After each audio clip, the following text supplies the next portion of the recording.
आप इनके ताल्लुक से क्या जाने, क्या समझें?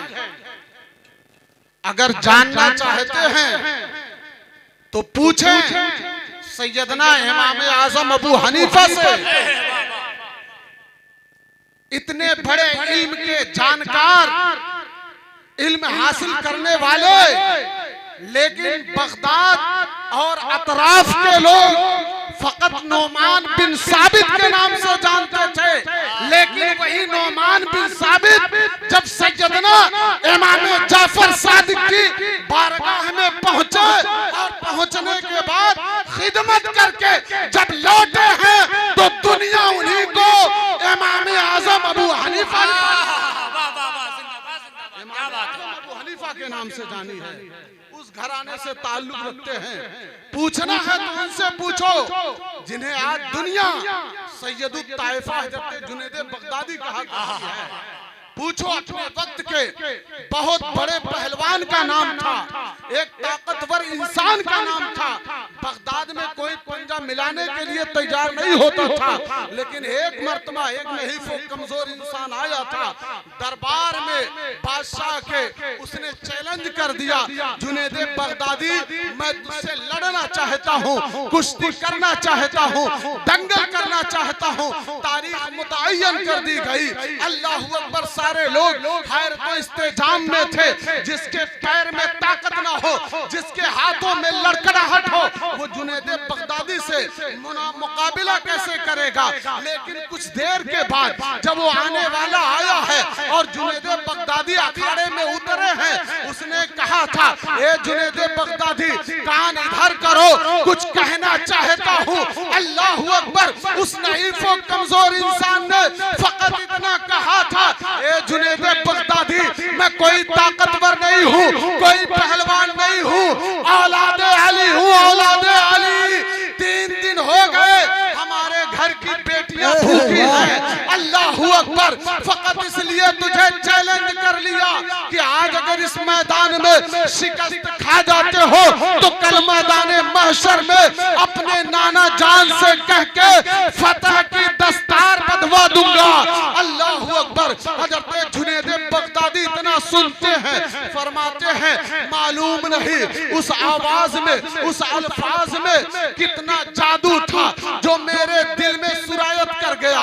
अल्लाहू अकबर। फरमाते हैं थोड़ी देर में दाव चलता रहा, खुद जानबूझ के शिकस्त खा गया।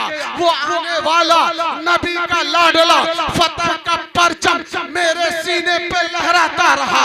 सारी रयाया बादशाह के लोगों ने उसे उठाया, इनाम दिया, लेके चले गए। मुझे किसी ने पूछा नहीं, कोई गाली दे रहा था, कोई लानो तान कर रहा था। मैं उठा, घर पहुंचा और नमाज पढ़ने के बाद सो गया। सोचने लगा कल ही कयामत हो जाता तो कितना अच्छा था, नाना जान के हाथों से फतह की दस्तार सर पे बांधी जाती। अल्लाहू अकबर। अभी सोच ही रहे थे, इतने में मदीना मुनव्वरा से लेकर बगदाद तक के सारे पर्दे उठा दिए गए। जुनैद बगदादी क्या देखते हैं? अल्लाहू अकबर। अल्लाह के नबी जलवा फरोज है। फरमाते हैं जुनैद बगदादी मेरी औलाद की खातिर तूने दुनिया की शिकस्त को मोल ले लिया है।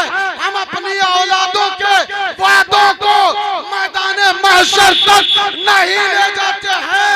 लाओ तुम्हारे सर पे दस्तारे विलायत बात देते हैं। तब बरेली के कलंदर ने कहा था मेरे करीब से कर कतरा किसी ने मांगा, दरिया बहा दिए हैं।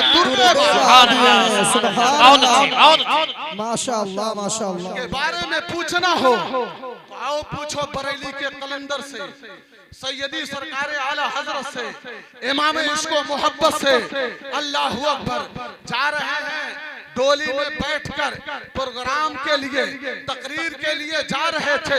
इतने में कहते हैं ए डोली के मजदूरों तुम लोग डोली रोक दो। रोक दिया जाता है, माथे पे पसीना है, उतर जाते हैं।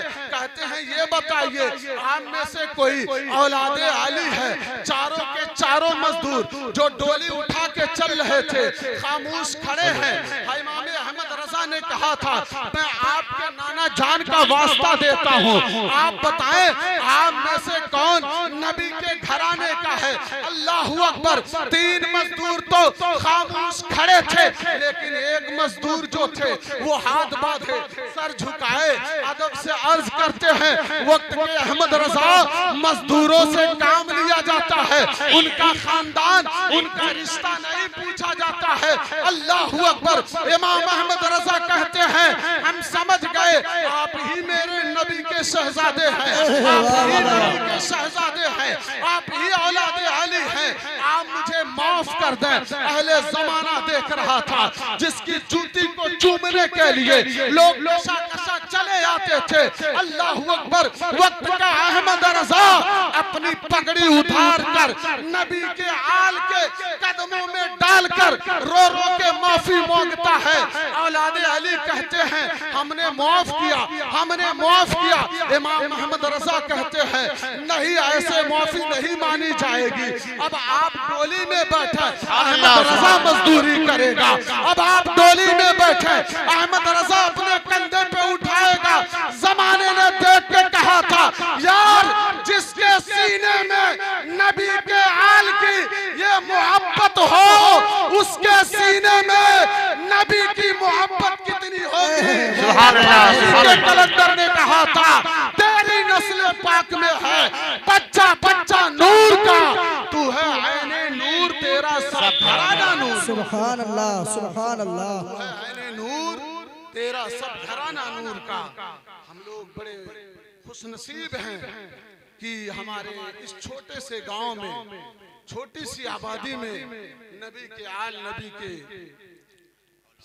औलाद, नबी के खानदान के चश्मो चराग का कदमे नाज यहाँ पड़ा। इंशाअल्लाह बरकतें भी होंगी, आफतो बलियात दूर भी होंगे और बड़े ही मुबारकबाद के लायक हैं अली जनाब बड़े भाई जाकिर अली साहब, जिन्होंने अपने बच्चे को कुरान हिफ्ज करवाया और मुबारकबाद के लायक हैं। बिरादर असगर अली जनाब हजरत हाफिज़ो क़ारी जौहर अली साहब, जिन्होंने बड़ी मेहनत से इनको हाफिज़ कुरान बनाया।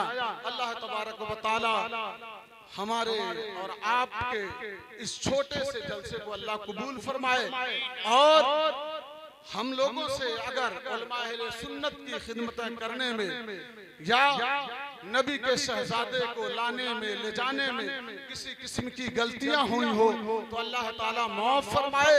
और मैं हुजूर वाला की बारगाह में अरीजा ये भी पेश करूंगा, सरकार आप आए, आप तो उस घराने से ताल्लुक रखते हैं जिसके ताल्लुक से बरेली के कलंदर ने कहा था क्या बात रजा उस चमनिस्ताने करम की जहरा है कली जिसमें हसन और हुसैन फूल, हसन और हुसैन फूल। आप नबी के लाडले हैं, औलादे अली हैं। हमारे गांव के लिए, इस मोहल्ले के लिए खुसूसी तौर पे दुआ करें ताकि इस छोटे से गांव से कौम के मिल्लत के जाबाज सिपाही पैदा होते रहें और दीनो ईमान की हिफाजत करते रहें। अल्लाह तबारक व तआला हम सब की काविशों को कबूल फरमाए और हम सब की हाजिरियों को कबूल फरमाए।